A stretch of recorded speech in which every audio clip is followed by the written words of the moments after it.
Hello again, and welcome to the next review, which is continuing the 1-to-144 no-grade range from G Gundam. We have the Dragon Gundam. These are not in any particular order, just happens to be the order I bought and made them in. Again, we've got a nice painted portrait of the box art, showing off the dragon arms there. We've got the kit on the side, with the tech specs and the tiny Chinaman. The usual pictures of other kits on the range. Back to all these boxes are blank. Nothing cool on there. Inside we get the manual. Again, with a fully painted glamour shot of the kit. Explanatory text in Japanese. Club Ace, the pilot of the Dragon Gundam, Saishi, who they refer to by his full name every single time they say it in the anime. They can't just call him Sai or something. Weird. Anyway, animation art on the back, the shuffle crest, which is quite nice. More painted diagrams showing you how to paint everything if you want to,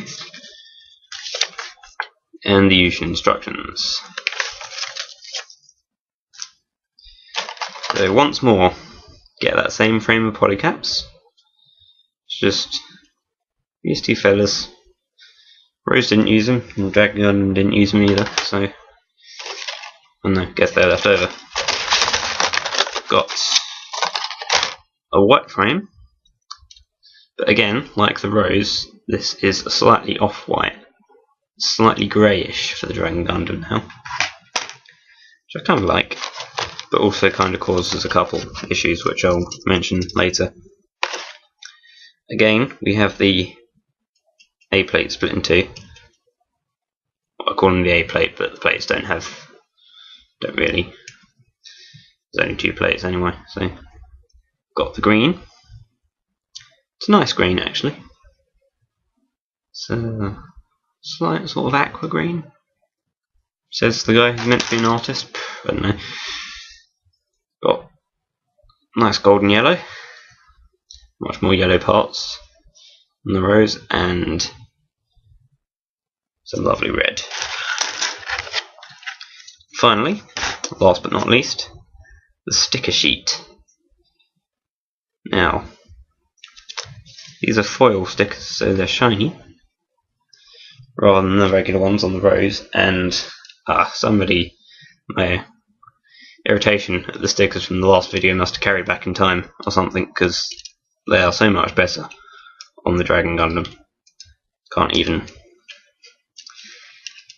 So you've got this red on the chest here, is a sticker.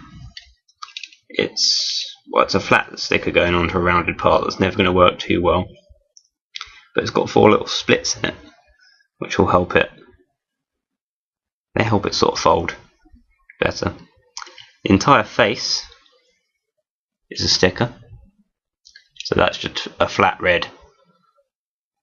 I think that works a lot better than having a white faceplate with separate eye and chin stickers, because as on the Rose, those are so tiny they tend to peel off. But since this is a decent sized sticker, it's got more surface area to cling. Got the little foil red bits on the knees. And I mentioned earlier there was a slight problem with the white being off-white, in that this Club Ace sticker background is perfectly white, so it kind of stands out a little. As per usual with these G Gundam kits, you've got some parts are in textured plastic, so that's Dragon Gundam, it's the back and side skirts. Got a bit of a scaly thing going on there. Oops. Okay. Foot just fell off there, bear with me. That happens. Posability. Ponytail is on a joint, goes up and down, as all good ponytails should. the head, it would go all the way around, but the ponytail kind of bangs off the rods on the core fighter. So just take that off a second. It'll rotate like that. And again, the ponytail's still getting in the way, but less now that I've taken it off. While I've got it off, may as well show you. Bring it into shot there. There you go. It's a nice little, again, 2-colour core lander. You just sort of have to get your nail under the cockpit to flip it back up though. And it doesn't have any pegs like the Rose did, so it's not quite as secure in there. But it's not going to fall out in a hurry. It just doesn't have any pegs in there. The shoulders rotate all the way around, but come out. They've actually got a decent hinge there. The only thing that stops them from coming out all the way would be dragon hands, bits on the shoulders, but if that's not in the way, they'll wiggle quite nicely. Got 90-degree elbow, polycap hands that you can finagle around as per usual, but again the dragon stuff sort of gets in the way a little. Dragon heads open and close a bit. No waist articulation, as is usual with these kits.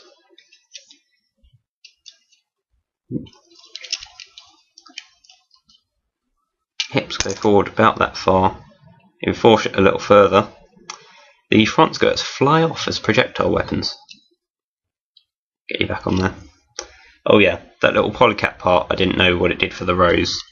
It's in his hips there, and it's the joints for his front and side skirts. So those flap up pretty far. They flap about that far, but as you've just seen, they do have a breaking point. Goes back a little. Star of the show here is the knees. Look at that, that's like 180 degrees almost. Which is good for the old Kung Fu action poses. It is possible to get him to bounce on one leg, but you sort of have to not breathe on it or look at it or anything, otherwise it'll go over. Or put him on a stand or something. The feet, unfortunately, don't really have much articulation at all to go with that nice knee. But there you have it. So that's the Dragon Gundam. Like the others, it will need a little bit of painting, but because of those nice foil stickers, it doesn't require as much as the Rose did. I've just been ragging on the Rose all video. Very sorry. Give me level 12. Unfortunately, he doesn't have any accessories. It would have been nice to have, like, just a staff, like the anime.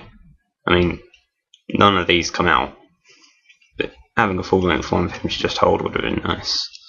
But I don't know, could probably maybe make one with a bit of rod. That's for other people to decide, I guess. Okay, that's the Dragon Gundam done, and I will see you all at the next review.